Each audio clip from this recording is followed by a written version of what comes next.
What is up, you guys? Welcome back to my channel. So today I wanted to do a little hypothyroidism story talking about how I got diagnosed and sort of like a little Q&A, because a lot of my followers are either hypothyroid, think they have it, or they just want to know more about what it is. I put a little question box on my Instagram last week just saying leave all your thyroid questions for me. So a lot of people were asking how I got diagnosed, why did I get checked in the first place? So I'm going to go ahead and answer that first before I dive into any specific questions. I'm a sophomore in college and my thyroid flared up when I was a sophomore in high school, so it's been 4 years now. So over Christmas break of my sophomore year in high school, I just kind of noticed that my throat was just kind of looking large in general, and I'd never seen my throat looking like that. And so I talked to my parents about it because they both work in the healthcare field and they knew that it was something that I needed to get checked out. If I can find the picture that I took of my throat that day, I will insert it here. That was such a long time ago, I don't know if I'll be able to find it.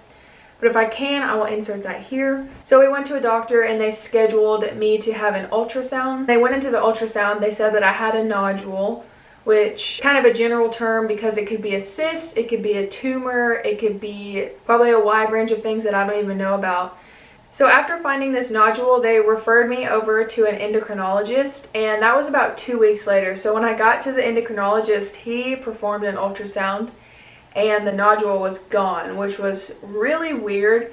But he said that my thyroid looked moth-eaten, so there was like a bunch of holes and sketchy patterns going on like on top and within my thyroid. So he thought that it might be Hashimoto's disease. So we got my levels checked and everything seemed normal. So since there really seemed to be nothing wrong, he just scheduled me to check up with him once a year for the next 3 years. So I went back in April of 2016, 2017, and 2018, and every time my levels were normal and my thyroid looked fine, so he cut me off. But during my freshman year of college last year, I was experiencing a lot of fatigue. I was experiencing constipation, really dry skin, dry eyes, bad dry mouth. I drink like 2 gallons a day. So I told my parents about it and they said that those all sound like symptoms of your thyroid hormone levels being off. We went back to the doctor even though it was finally the year where I wasn't needing to go back and my levels were finally low enough to consider me hypothyroid. So he put me on levothyroxine and it took about 3 or 4 months to get the dosage right. The first month it was too low, then we bumped it up and it was too high. Now we're at a happy medium and I don't think I have to see him for another year. So that's how and why I got diagnosed and all the symptoms I experienced with it. So now I'm going to just move on to the questions that you guys asked me. How does having hypothyroidism affect your day-to-day life? Well, one thing, it takes me forever to edit my YouTube videos because I mess up on my words all the time because of my dry mouth. So one of the things that hypothyroidism does to me is makes my mouth really dry. I think I drink probably around 2 gallons of water a day. And I have special lozenges that make my mouth more wet because I just can't stand my mouth being like this. Like right now, it's kind of hard to talk to you guys, and I had a presentation in one of my science classes last week. I could feel my mouth getting drier and drier when I was up there and I didn't have my water bottle. So one thing is that it affects my daily water intake. I feel like I take in much more water. It also makes my skin and my eyes dry. So I find myself going through more lotion and using more pills like omega-3 to keep my skin and my eyes hydrated. Another thing is that it makes me really fatigued. I feel like I drink more caffeine and get more sleep than anybody I know. And it also affects my digestive system. I'm constantly having to drink fiber. My medicine does help with all these symptoms, but I definitely experience things more than someone without hypothyroidism does. I'm gonna go get some water because I can't talk. Somebody asked me if I'm gluten-free because I have hypothyroidism. No, but I know that hypothyroidism is an autoimmune disease, so it can cause your body to have other autoimmune diseases, and I actually had to get checked for this last year. It can cause celiac disease, which means you can't tolerate gluten. So if you know anyone that has hypothyroidism and can't eat gluten, that might be why. Somebody asked if I'm not supposed to take biotin. I take it. I don't really know why you shouldn't.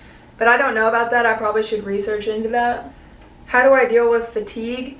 I drink caffeine like a normal person does. I have 100 to 200 milligrams a day, and I sleep 8 or 9 hours. That's probably the biggest thing. I know a lot of college students sleep like 5 to 6 hours.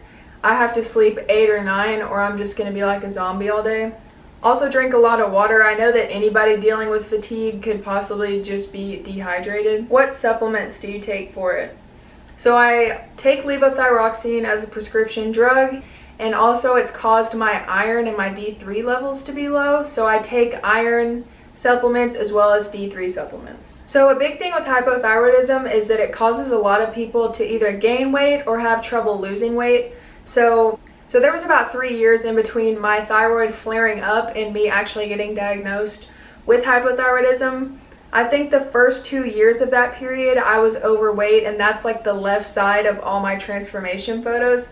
And then the last year of that I was getting into my fitness journey, and I didn't really find it hard losing weight, but I don't really remember it that well because I was eating very well.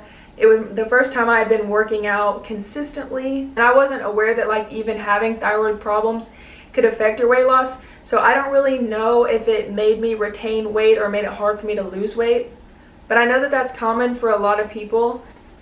I would just stay on your medication, and I would ask your doctor if there's any methods that make losing weight with hypothyroidism easier. So the last question I want to talk about is, what are your suggestions on diets and lifestyle for hypothyroidism? So I've never been on a diet. I will never be on a diet. I just eat what I want when I want, and I make sure that the majority of it is healthy, whole foods. And lifestyle wise, I get 8 to 10,000 steps a day from walking all over campus, and currently I'm working out about 4 times a week. So I would recommend to not go on some crazy diets, stay on your medication, stay active, stay hydrated, make sure you get enough sleep. You have to get enough sleep because if not, you're just going to be so fatigued. So those are all the questions I'm going to answer today about hypothyroidism. I hope you found my story and my journey helpful, just in case you think you might have it. And if you have any more questions, I could do a part 2 of this. Let me know. I hope this was helpful, and I hope you enjoyed it, and I will see you in my next video. Bye guys.